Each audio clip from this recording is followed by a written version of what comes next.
Hey guys, my name's Eric Welander. Welcome to my channel all about building a better smart home with Apple HomeKit. So last week, Apple announced that they're discontinuing their full-size HomePod.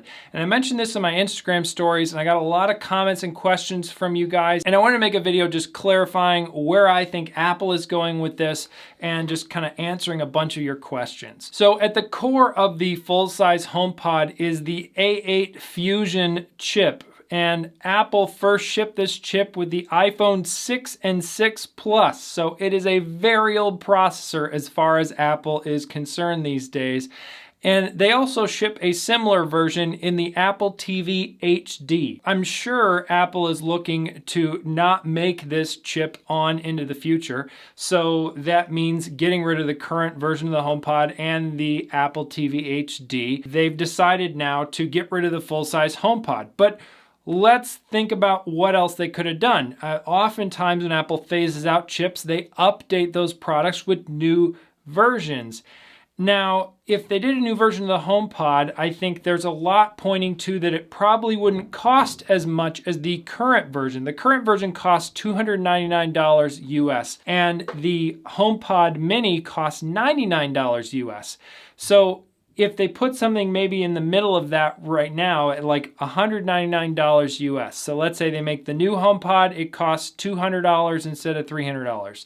The problem is the current HomePod from 2018 is so over-engineered and it has so many different speaker components, it would be almost impossible for Apple to make a new version of the HomePod at $200 that sounded as good as the version from 2018.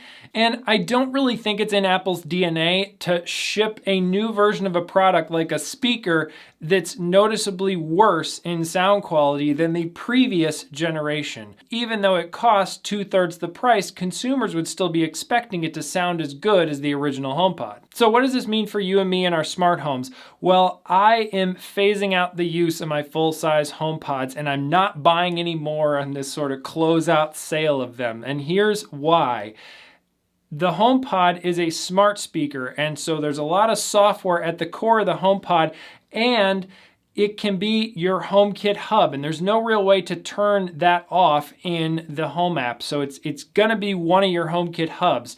Now, that's not as much of a concern to me for this year in 2021, the new software updates coming out, but Apple's phasing out this product and they're not making more of them. So I don't think that, let's say for 2022, they're gonna be testing all the new HomeKit features and the Home app features as actively with the full-size HomePod as they would with, let's say, the HomePod Mini or whatever new products Apple has in the smart home space. So my goal is that by September of 2022, when Apple rolls out probably all of the software updates for that year, that I will be completely off of using the full-size HomePod. And I will have moved to HomePod Minis or other products like other smart speakers. Now, if you're looking for a smart speaker replacement today for the full-size HomePod, I would encourage you to check out the Sonos 5. I have the Sonos Play 5, which is a slightly earlier generation of it, and it sounds very good. And compared to my HomePods, it's very comparable, if not maybe even for sound quality, a little better in certain cases.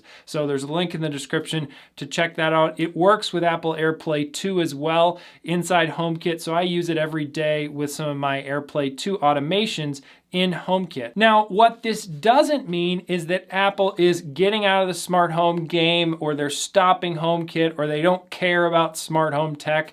I mean, Apple mentioned in this statement that they are committed to the HomePod Mini. I think as far as we can tell from the outside, the HomePod Mini's been a great success for Apple. And they put a lot of effort into that and new features in the Home app like intercom and just new updates in iOS 14, that especially things like the iPad experience in the Home app. And, you know, there's still lots of things Apple could always do in smart home tech, but they've been making some big investments over the years, like rolling out things like HomeKit Secure Video. and HomeKit router. So I think the track record so far doesn't speak to Apple moving out of smart home tech. Now, I mentioned in my Instagram story that I think this frees up space for Apple to do something new. And that might be new products, but it's also just resources freed up in the company, whether that's dedicated to new software updates or new hardware products. I'm excited to see what Apple continues to do in the smart home space. I continue to build my smart home on Apple HomeKit, and this announcement doesn't make me think any less that that's a good idea.